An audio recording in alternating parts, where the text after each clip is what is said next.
നീ പേരിനോടൊപ്പം നിൽക്കാൻ, നീ ദൂതു പ്രാപിപ്പാൻ. നടക്കാൻ നീ പേരിനോടൊപ്പം നിൽക്കാൻ, നീ ദൂതു പ്രാപിപ്പാൻ. അരുളുക ദൈവസന്നിധിയിൽ പൊരുളുകൾ പ്രാർത്ഥനയോടെ. അരുളുക ദൈവസന്നിധിയിൽ പൊരുളുകൾ പ്രാർത്ഥനയോടെ.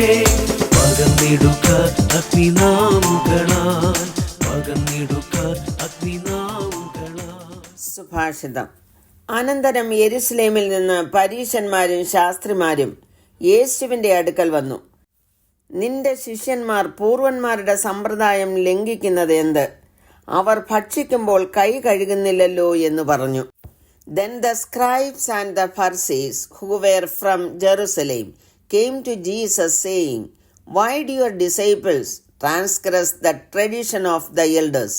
For they do not wash their hands when they eat bread. Mathai എഴുതിയ സുവിശേഷം 15-ാം അധ്യായത്തിന്റെ 1-2 വാക്യങ്ങളാണ് വായിച്ചത്.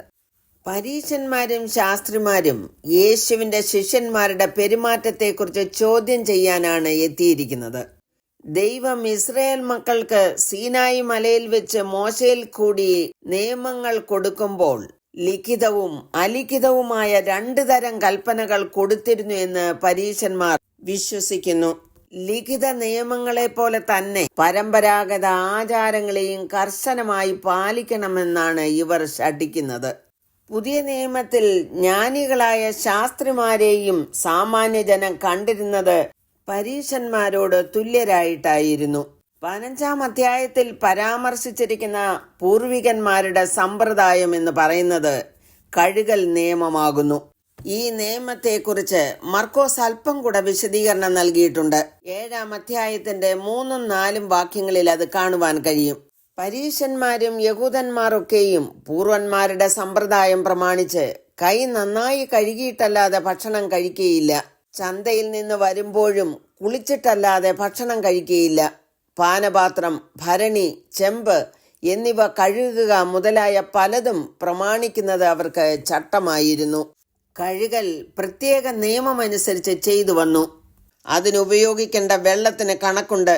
കൂടാതെ ഒരു കഴുകലിൽ എത്ര പാത്രം ഉൾപ്പെടുത്തണം, എത്ര വട്ടം കഴുകണം, കഴുകലിനിടയ്ക്ക് എത്ര വട്ടം വെള്ളം മാറ്റണം, ഇതിനെല്ലാം നിയമങ്ങളുണ്ട്. ഈ സമ്പ്രദായങ്ങൾ അനുസരിച്ചില്ല എന്നുള്ളതാണ് പരീശന്മാരുടെയും ശാസ്ത്രിമാരുടെയും പരാതി. യേശുവിന്റെ അധികാരത്തെ ദുർബലപ്പെടുത്താൻ ശ്രമിച്ച മത നേതാക്കളുടെ തന്ത്രപരമായ ഒരു കുറ്റാരോപണമായിരുന്നു ഇത്. ഇത് മനസ്സിലാക്കിയ യേശു കർത്താവ്, നിങ്ങളുടെ സമ്പ്രദായത്താൽ നിങ്ങൾ ദൈവവചനത്തെ ദുർബലമാക്കിയിരിക്കുന്നു എന്ന് തെളിയിച്ചു കൊടുത്തു. യേശു അവരുടെ പൊള്ളയായ പാരമ്പര്യത്തെ കപടതയായി അപലപിച്ചു. 8-ാം വാക്യത്തിൽ എഴുതിയിരിക്കുന്നത്, ഈ ജനം അധരം കൊണ്ടെന്നെ ബഹുമാനിക്കുന്നു, എങ്കിലും അവരുടെ ഹൃദയം എന്നെ വിട്ടകന്നിരിക്കുന്നു. മാനുഷ്യ കൽപ്പനകളായ ഉപദേശങ്ങളെ അവർ പഠിപ്പിക്കുന്നത് കൊണ്ട് എന്നെ വ്യർത്ഥമായി ഭജിക്കുന്നു. ചില ആചാരങ്ങൾ ചെയ്യുന്നത് കൊണ്ടോ അധരം കൊണ്ട് ദൈവത്തെ സേവിക്കുന്നത് കൊണ്ടോ ദൈവം പ്രസാദിക്കുന്നില്ല. ദൈവം ആന്തരികമായ യാഥാർത്ഥ്യത്തിലാണ് താല്പര്യപ്പെടുന്നത്. യേശു കർത്താവ് പറഞ്ഞത്, നിന്റെ ദൈവമായ കർത്താവിനെ നീ പൂർണ്ണ ഹൃദയത്തോടും പൂർണ്ണ ആത്മാവോടും പൂർണ്ണ മനസ്സോടും കൂടെ സ്നേഹിക്കണം. ഇതാകുന്നു വലിയതും ഒന്നാമത്തതുമായ കൽപ്പന.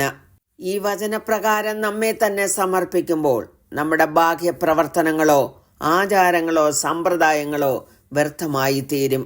സമർപ്പിക്കാം, പ്രാർത്ഥിക്കാം.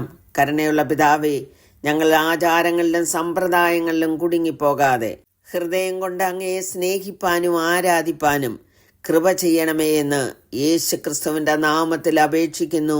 കേൾക്കണമേ. ആമേൻ.